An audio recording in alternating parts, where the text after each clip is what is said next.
নমস্কার, সনাতন ধর্মকথা চ্যানেলে আপনাদের সবাইকে স্বাগত। আজ আশ্বিন মাসের 16 তারিখ, শুক্রবার, শুক্লপক্ষের একাদশী তিথি।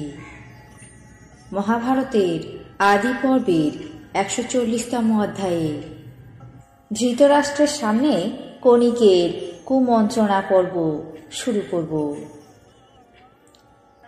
নারায়ণং নমস্কৃত্য নরং চৈব নরোত্তমং দেবীং সরস্বতীং ব্যাসাং ততো জয়মুদীরয়েৎ।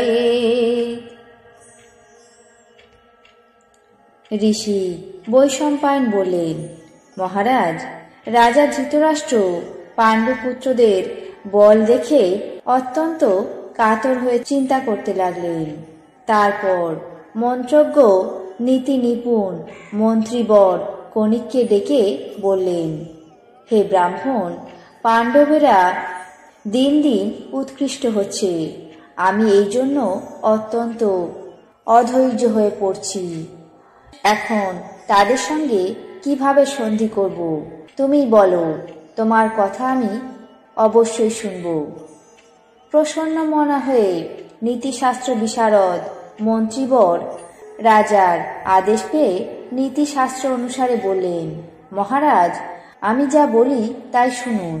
কিন্তু মহারাজ, আমার কথা অত্যন্ত অপ্রিয় হলেও রোষ বা অসন্তোষ প্রকাশ করবেন না, যাতে প্রতিপক্ষরা রাজকোষ, শক্তি বা সামর্থ্য কোনো কিছুই অনুসন্ধান করতে না পারে এমন বিষয়ে সবসময় সাবধান থাকা উচিত। সাধ্য অনুসারে বিপক্ষের ত্রুটি অনুসন্ধান করবেন। জনগণের ভ্রূণ হত্যা প্রভৃতি পাপের নিয়ত অনুসন্ধান করবেন। রাজা প্রতিনিয়ত দণ্ড দিলে জনগণ ভীত হয়ে কুকর্মের প্রবৃত্তি পরিত্যাগ করে। এই কারণে তিনি দণ্ড দ্বারা সর্বকার্যের সমাধান করেন। কোনো কাজ আরম্ভ করে শেষে সেই কাজকে সম্পূর্ণ করা রাজার একান্ত কর্তব্য। কারণ সামান্য কাঁটাও কালক্রমে বৃহৎ রূপ ধারণ করতে পারে। অপকারী শত্রুকে বধ করাই সর্বতোভাবে প্রশংসনীয়। আপৎকাল উপস্থিত হলে নির্ভয়ে যুদ্ধ বিক্রম প্রকাশ করা বা পালিয়ে যাওয়া, যাতে আপনার সুবিধা হয় তাই করবেন। শত্রু যদি দুর্বল হয়, কোনোভাবেও তা অবজ্ঞা করা উচিত নয়। কারণ সামান্য অগ্নিকণাও সমস্ত বন ভস্মীভূত করতে পারে। সময় বিশেষে রাজা শত্রুর অত্যাচারে দৃষ্টিপাত বা কর্ণপাত না করে অন্ধ ও বধির হয়ে থাকবেন।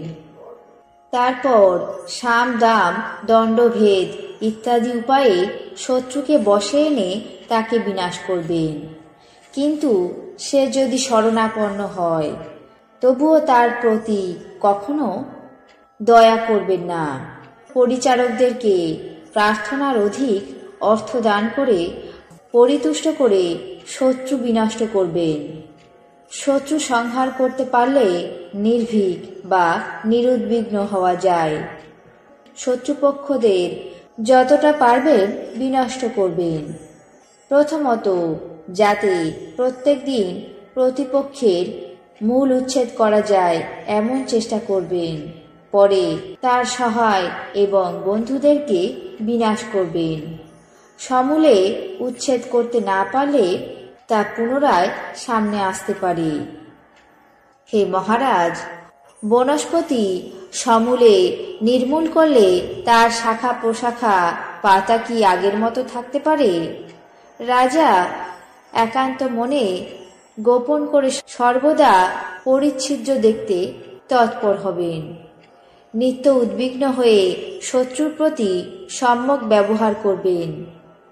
অগ্নিহোত্র যজ্ঞ করে কষায় বস্ত্র পরিধান এবং জটাজিন দ্বারা, অর্থাৎ কৃত্রিম সাধু লোকেদেরকে বিশ্বাস করে নেকড়ে বাঘের মতো স্বার্থ সন্ধানে প্রবৃত্ত হবেন। অর্থ সংগ্রহের বিষয়ে সর্বদাই সচেতন থাকবেন। পণ্ডিতেরা বলেন, যতক্ষণ সময় আগত না হয় ততক্ষণ পর্যন্ত শত্রুকে কাঁধে বহন করা উচিত। তারপর নির্দিষ্ট সময় উপস্থিত হলে অপকারী শত্রুকে বিনাশ করবে। বহুভাষী এবং কৃপণ শত্রুকে পরিত্যাগ করবে না এবং তার প্রতি প্রসন্ন ভাব প্রদর্শন করাও একান্ত নিষিদ্ধ। এখন যেমনভাবে হোক তাকেই বিনষ্ট করতে হবে। সন্ধি, দান, ভেদ এবং দণ্ড এই সমস্ত উপায় দিয়েও শত্রু সংহার করা কর্তব্য। তাহলে মনে শান্তি আসে। আজ মহাভারতের আদি পর্বের 140তম অধ্যায়ের প্রথম অংশ, ধৃতরাষ্ট্রের সামনে কণিকের কুমন্ত্রণা পর্ব এখানেই শেষ করছি। বাকি অংশ আগামী পর্বে পাঠ করে শোনাব। এখন জেনে নেব আজকের দিনের 12টি রাশির রাশিফল। মেষ, উদ্দেশ্য সিদ্ধি। বৃষ, সুপরামর্শে লাভ। মিথুন, বেহিসেবি খরচ। কর্কট, বাতজ বেদনা। সিংহ, অনুতাপ। কন্যা, মিথ্যা অপবাদ। তুলা, বিত্তহানি। বৃশ্চিক, বিদ্যা অনুরাগ। ধনু, সঞ্চয় বৃদ্ধি। মকর, হঠকারিতা। কুম্ভ, মতবিরোধ। মীন, স্বীকৃতি লাভ।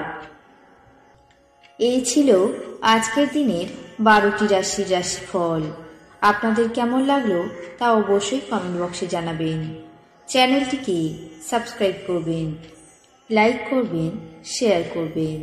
ধন্যবাদ।